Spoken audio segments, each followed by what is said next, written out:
Mga bro, eto na naman tayo, pasabog ulit mula sa Ulsan, South Korea. Naglabasan na ang mga HD photos mula sa launching ng pinakaunang Raja Sulaiman class offshore patrol vessel, ang future BRP Raja Sulaiman PS-20 ng Philippine Navy. Grabe, ibang level na talaga ang PN, mga bro, from World War II relics to brand new steel warriors, umaangat tayo. Sa unang tingin pa lang, masasabi mo nang hindi basta-basta itong barko na to.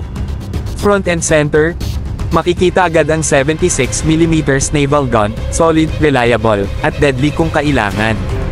Pero teka lang, mga bro, tingnan nyo ng mas malapitan, may spot o cutout sa deck na mukhang allocation for A4 na Cell Vertical Launching System, o VLS.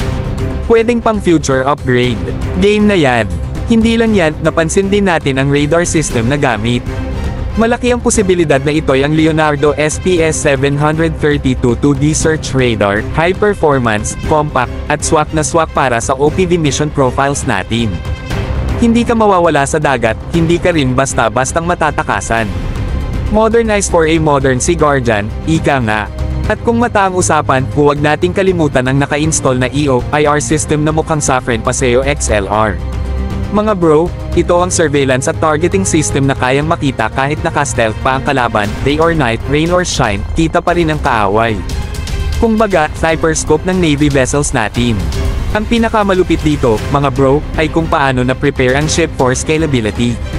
Ibig sabihin, pwede pa siyang i-upgrade with missiles, better sensors, o kahit CIWS system sa future.